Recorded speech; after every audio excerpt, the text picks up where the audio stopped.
Oke, Assalamualaikum warahmatullahi wabarakatuh. Kita lanjut lagi untuk mata kuliah metrologi pengukuran teknik atau metrologi. Di sini untuk materinya kali ini adalah kita akan membahas tentang metrologi lubang dan poros.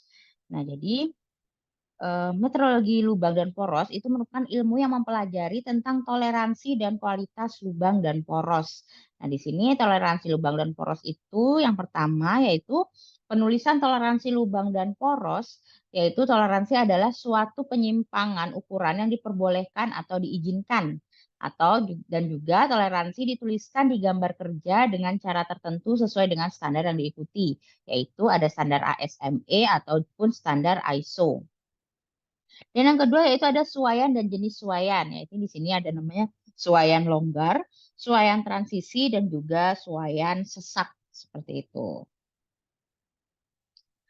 Contohnya tadi kalau di toleransi itu bisa dituliskan beberapa cara. Jadi misalnya menggunakan ukuran dasar dan penyimpangan yang diizinkan, atau bisa menggunakan ukuran dasar dan simbol huruf dan angka sesuai dengan standar ISO, misalnya 45H7, 45H7 hanya kecil, seperti itu.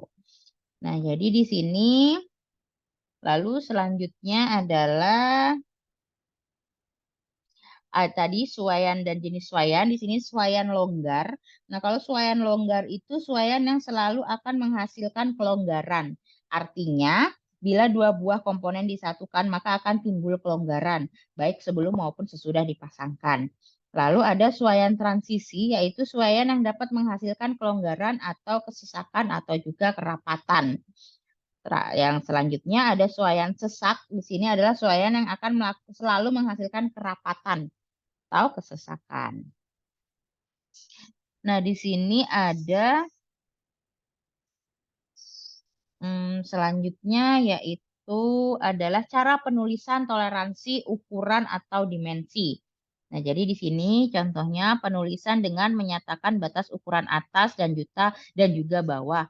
Dan maksimumnya 32,15, minimumnya adalah 31,82. Ini adalah cara-cara atau jenis-jenis cara kita menuliskan toleransi ukuran di gambar kerja. Misalnya seperti itu. Ada cara A, B, C, dan D. Nanti juga bisa dicari contoh-contohnya ya selain di materi yang saya sampaikan. Lalu di sini ada posisi daerah toleransi terhadap garis nol ditetapkan sebagai suatu fungsi ukuran dasar. Penyimpangan dinyatakan dengan simbol satu huruf. Lalu toleransi besarnya ditetapkan sebagai suatu fungsi ukuran dari ukuran dasar simbol yang dipakai untuk menyatakan besarnya toleransi adalah suatu angka yang sering disebut dengan angka kualitas. Contoh misalnya di gambar kerja ada tulisannya 45G7. Artinya suatu poros dengan ukuran dasar 45 mm, posisi daerah toleransinya yaitu penyimpangan terhadap ukuran dasar mengikuti aturan kode huruf dan besar toleransi menuruti aturan kode angka 7. Ini adalah toleransi standar, di mana kualitas yang dimaksud adalah sekelompok toleransi yang dianggap mempunyai ketelitian yang setara untuk ukuran dasar. Nah, di sini ada misalnya di sini nilai kualitas ada 18 tingkatan mulai dari IT01, IT0, IT1 sampai 16 yang menyatakan toleransi standar dapat dihitung menggunakan suatu toleransi yaitu I sama dengan 0,45 akar 3D akar di plus 0,001D. Ini adalah harga toleransi standar untuk standar 5 sampai 16. Ini adalah harga-harganya gitu ya. Jadi misalnya untuk IT5 itu sama dengan 7I, IT6 10I.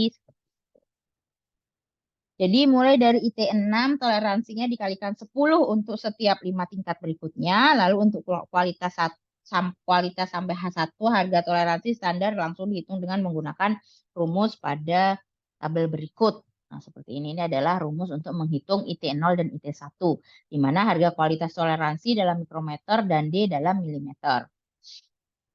Di sini juga ada penyimpangan fundamental, merupakan harga batas daerah toleransi yang paling dekat dengan garis nol.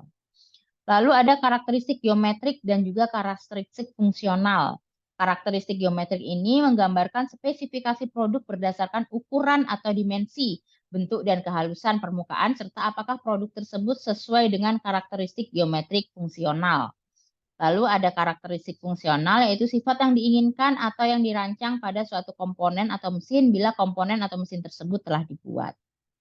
Lalu ada karakteristik material. Di sini sifat material secara umum itu dapat diklasifikasikan menjadi sifat fisik, sifat kimia, sifat teknologi, sifat termal, sifat optik, sifat akustik, sifat magnetik, dan juga sifat mekanik. Di mana sifat mekanik ini yang sering kita gunakan nanti untuk contoh-contoh di tugas akhir itu ada kekerasan, kekuatan, keuletan, kelentingan, ketangguhan, dan juga modulus elastisitas. Nah, di sini untuk sifat fisik yaitu sifat yang telah ada pada material. Contohnya adalah warna, massa jenis, dimensi, bau, dan lain-lain. Itu sifat fisik. Kalau sifat kimia yaitu sifat material yang berhubungan dengan komposisi kimianya, yaitu kemolaran, kemolalan, dan konsentrasi. Dan juga sifat teknologi itu contohnya mampu tempa. Lalu ada sifat termal, yaitu sifat material yang dipengaruhi oleh temperatur. Contohnya konduktivitas termal, titik beku, dan titik didih. Lalu ada juga sifat optik, yaitu sifat material yang berhubungan dengan pencahayaan. Contohnya adalah mampu bias, misalnya seperti itu. Lalu ada sifat akustik, sifat material yang berhubungan dengan bunyi, misalnya mampu meredam bunyi. Lalu ada sifat magnetik, yaitu sifat material untuk merespon medan magnet. Contoh mampu menyimpan magnet. Lalu ada sifat mekanik. Tadi contohnya itu sifat material yang muncul akibat pembebanan mekanik. Jadi ada kekerasan, yaitu kemampuan material untuk menahan deformasi plastis lokal akibat penetrasi di permukaan. Lalu ada kekuatan, kemampuan material untuk menahan deformasi plastis secara menyeluruh. Ada keuletan, kemampuan material untuk menahan deformasi plastis maksimum sampai material itu patah. Ada kelentingan, besarnya energi yang diserap material selama deformasi elastis berlangsung. Dan ada ketangguhan, yaitu besarnya energi yang diserap material sampai material tersebut patah. Dan juga ada modulus elastisitas, yaitu merupakan ukuran kekuatan material. Di sini ada macam-macam kesalahan dalam pengukuran, yaitu di sini ada kesalahan pengukuran karena alat ukur, lalu ada kesalahan pengukuran karena benda ukur, kesalahan pengukuran karena pengukurnya, operatornya, seperti itu, dan juga kesalahan pengukuran karena lingkungan. Kalau kesalahan pengukuran karena alat ukur di sini itu kita bisa mengurangi terjadinya penyimpangan pengukuran sampai seminimal mungkin, maka alat ukur IPK harus dikalibrasi terlebih dahulu. Jadi kalau karena alat ukur, tadi alat ukur itu harus dikalibrasi, karena kalibrasi ini diperlukan untuk mengecek kebenaran skala ukurannya, juga untuk menghindari sifat-sifat yang merugikan alat ukur, seperti kestabilan nol, kepasifan, pengambangan, dan sebagainya.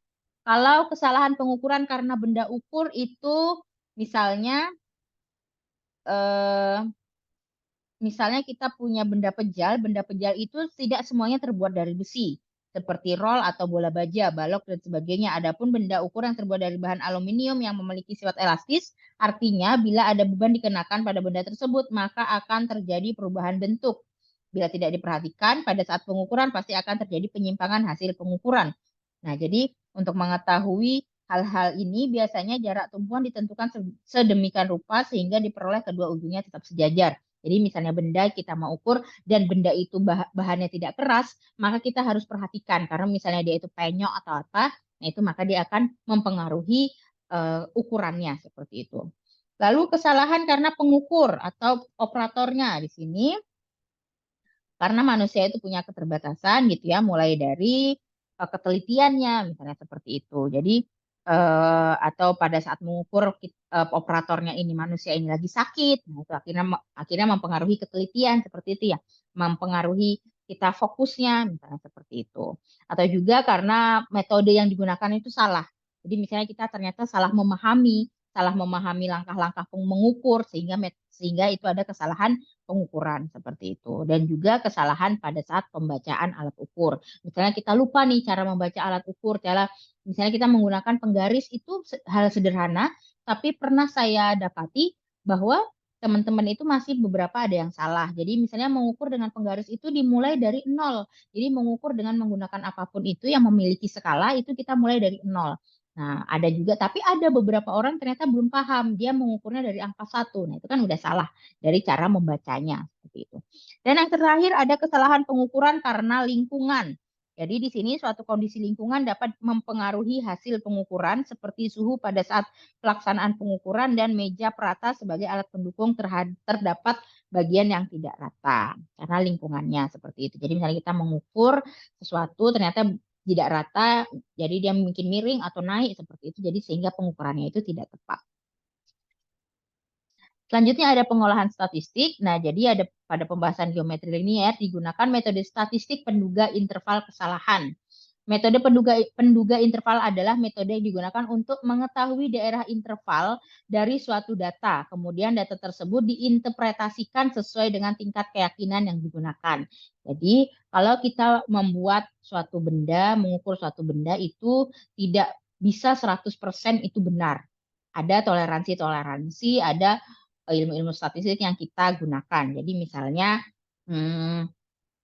kita memakai standar kepercayaan itu, keyakinan itu 99%.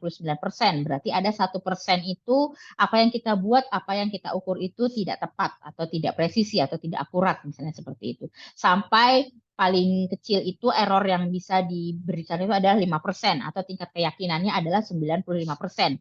Berarti ada 5% tingkat kesalahan. Jadi tidak bisa 100% itu benar. Ini lalu selanjutnya adalah kalibrasi. Jadi apa sih tujuan kalibrasi? Yaitu yang pertama mencapai ketertelusuran pengukuran, menentukan deviasi atau penyimpangan, dan juga menjamin hasil-hasil pengukuran. Jadi jangan sampai tadi karena kan alat itu semakin kita gunakan dia bisa longgar gitu ya, dia bisa goyang seperti itu. Sehingga skalanya mungkin miring atau bagaimana, sensornya mungkin kotor atau bagaimana seperti itu. Jadi itu harus dikalibrasi, harus dirawat seperti itu. Manfaat kalibrasi adalah menjaga kondisi instrumen, mendukung sistem mutu, dan juga mengetahui penyimpangan. Lalu prinsip kalibrasi itu adalah objek ukur, standar ukur, teknisi, ISO, dan juga lingkungan yang dikondisikan. Di sini maksudnya itu adalah prinsip dasar kalibrasi ya. Jadi prinsipnya itu. Selanjutnya ada hasil kalibrasi. Ada nilai objek ukur, nilai koreksi dan penyimpangan, nilai ketidakpastian pengukuran, dan juga sifat metrologi lain. Seperti faktor kalibrasi, kurva kalibrasi, seperti itu. Selanjutnya ada persyaratan kalibrasi.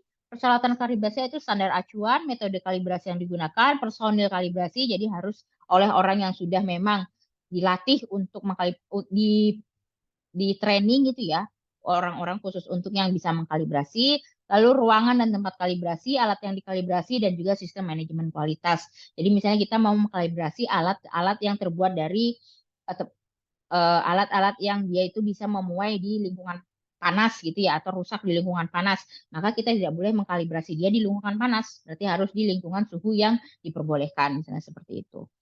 Lalu kalibrasi diperlukan untuk perangkat baru yang belum digunakan sama sekali, maka kita sesuaikan itu skalanya, mungkin kita sesuaikan mulai dari di 0 gitu, jangan sampai skalanya itu mulainya di 2 misalnya seperti itu. Lalu suatu perangkat setiap waktu tertentu, jadi rutinitas dirawat. Suatu perangkat setiap waktu penggunaan tertentu, misalnya ada jam operasinya, misalnya kalau alat ukur ini sudah beroperasi selama 10 jam, maka harus dikalibrasi, misalnya seperti itu. Lalu ketika hasil pengamatan dipertanyakan, jadi misalnya ada tadi standar gitu ya. Misalnya kita mengukur 10 benda yang sama dengan alat ukur yang sama. Kok ternyata 10-10-nya ini nilainya itu beda semua nih, seperti itu. Makanya itu kan dipertanyakan kok bisa. Maka berarti kita harus cek nih, apakah alat ukurnya nih yang salah, seperti itu. Baru kita lakukan kalibrasi. Itulah materi-materi untuk dasar-dasar metrologi. Jadi silahkan dipelajari lagi, dicari lagi materi-materi yang lain yang berhubungan, ditambah lagi ilmunya, tidak hanya dari apa yang saya jelaskan. Semakin banyak kita membaca, maka kita akan semakin banyak ilmu dan semakin paham. Sampai jumpa lagi di materi selanjutnya. Jaga kesehatan. Assalamualaikum warahmatullahi wabarakatuh.